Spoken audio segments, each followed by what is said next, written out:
Congress media विभाग के अध्यक्ष मुकेश नायक ने नर्सिंग घोटाले को लेकर प्रदेश सरकार पर गंभीर आरोप लगाए। उन्होंने प्रदेश कांग्रेस मुख्यालय में आयोजित पत्रकार वार्ता को संबोधित करते हुए कहा कि जिस तरह से मध्य प्रदेश में नर्सिंग काउंसिल ऑफ इंडिया के मापदंडों की धज्जियां उड़ाते हुए कॉलेज को अनुमति दी गई है, ऐसा उदाहरण पूरे देश में कहीं नहीं देखने को आया है। उन्होंने कहा कि न तो भवन है, न प्रयोगशालाएं, न लाइब्रेरी, न लैब और न अस्पताल, फिर भी चल रहे हैं कॉलेज। केवल कागजों में नर्सिंग कॉलेज चल रहे हैं। यह कॉलेज उन्हें ही दिखाई दे रहे हैं जिन्होंने निरीक्षण रिपोर्ट तैयार की है और बाकी किसी को दिखाई नहीं दे रहे हैं। नायक ने कहा कि मध्य प्रदेश में हुए नर्सिंग घोटाले की जांच के लिए हाईकोर्ट के आदेश पर सीबीआई को जिम्मा सौंपा गया, लेकिन सीबीआई के जांचकर्ताओं ने ही जांच की धज्जियां उड़ाते हुए सीबीआई को ही कलंकित कर दिया। सीबीआई के अधिकारी 10-10 लाख रुपए लेते हुए पकड़े जा रहे हैं। यह कैसी सीबीआई जांच है? सीबीआई एजेंट जिन दोषियों की जांच करने आई थी, जांच करने से पहले सीबीआई के लोग ही गिरफ्तार हो गए। देश में मध्य प्रदेश में यह पहला मामला होगा जब जांच कमेटी दोषियों को गिरफ्तार करने के पहले खुद ही गिरफ्तार हो गई।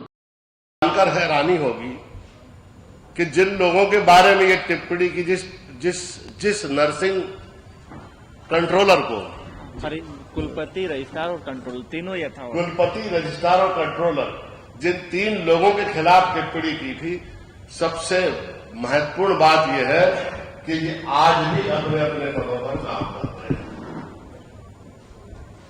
इससे ज्यादा दुर्भाग्यजनक बात और क्या होगी?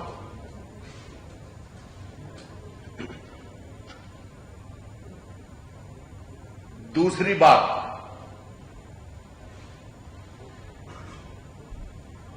एक शैक्षणिक वर्ष में इतनी बड़ी संख्या में कॉलेजेस की अनुमति दी गई खोलने की, वो अभी रवि परमार बताएंगे आपको, उनके पास ये स्टैटिस्टिक्स है, जितने की पिछले 5-10 सालों में नहीं दी गई। और सबसे बड़ी बात यह है कि 3 साल पहले जो नर्सिंग कॉलेज खुले, उनको 3 साल बाद जो है मान्यता दी मेडिकल कॉलेज ने। 3 साल बाद नर्सिंग मेडिकल कॉलेज ने उनको खुलने के 3 साल बाद, यानी आज हम एडमिशन ले रहे हैं और 3 साल बाद हमें ये माना जा रहा है कि हम स्टूडेंट हैं और परीक्षा के लिए पात्र हैं। और हुआ ये कि रजिस्ट्रेशन शुरू कर दिए बच्चों के, एग्जामिनेशन अनाउंस कर दिए, और जब रजिस्ट्रेशन शुरू किए तो ऐसे बच्चों ने भी रजिस्ट्रेशन में भाग ले लिया जिन्होंने न फर्स्ट ईयर की परीक्षा दी थी, न सेकेंड ईयर की परीक्षा दी थी, न थर्ड ईयर की, सीधे फाइनल ईयर की परीक्षा में वो अपीयर हो गए और पता नहीं कहां बैठ के उन्होंने पर्चे दे दिए, वो पास हो गए। तो 4 साल का कोर्स उन्होंने 1 ही साल में पूरा कर दिया।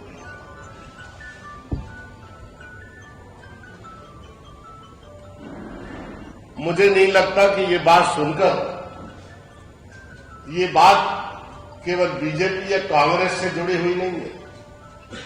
ये सवाल केवल अपोजिशन पार्टी के द्वारा उठाए गए सवाल नहीं है।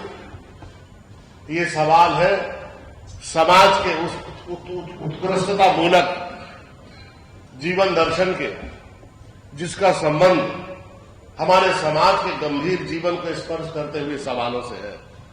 और ऐसे सवालों को अगर हमारे पत्रकार बंधु पूरी सजगता से, उत्तरदायित्व के साथ और कर्तव्य पालन की भावना के साथ अगर इसको उठाएंगे, तो मुझे लगता है कि अपोजिशन पार्टी का, प्रतिपक्ष का धर्म भी पूरा होगा और लोकतंत्र के चौथे स्तंभ ने जो आपको एक गंभीर दायित्व दिया है, उसकी भी पूर्ति होगी।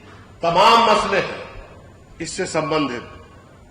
मैं इस विषय की पूरी जानकारी रवि परमार ने उठाई है और आपको सुनकर हैरानी होगी कि जब इन्होंने सवाल उठाया, इनकी शादी के 10 दिन हुए थे, इनको हथकड़ी बांधकर, न्याय की गुहार लगाने वाले आदमी को हथकड़ी बांधकर पूरी सड़कों पर भोपाल में घुमाया गया कि तुम नर्सिंग घोटाला और ये सब चीजें क्यों उठा रहे हो, देखो जरा। ऐसा कभी देखा आपने?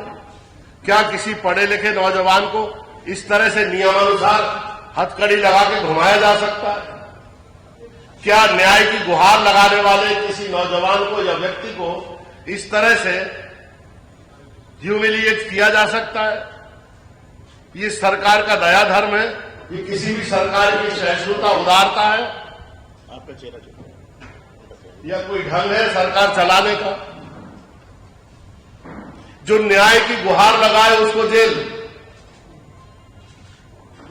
और जो अनियमितता करे उसको पुरस्कार, करोड़ रुपए के फायदे वाले कॉलेज उसको दे दिए, और उसमें कमियां हैं, न्याय की गुहार कोई लगाए तो उसको जेल।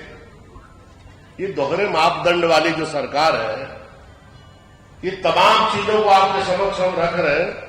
अब मैं आपको जो भी प्रश्न पूछना हो इस पूरी अनियमितता, अराजकता और प्रज्ञा अपराध को लेकर, तो रवि परमार हमारे साथ हैं, जिन्होंने शून्य से लेकर अभी तक इस विषय को उठाया है, एक एक परत को उत्कीर्ण किया है, उसको ये जानते हैं। अब शांतिपूर्वक आप अगर प्रश्न पूछेंगे तो आपको ऐसे उत्तर मिलेंगे कि सरकार के पास भी उसका कोई जवाब नहीं होगा। हमारे भाई रवि परमार।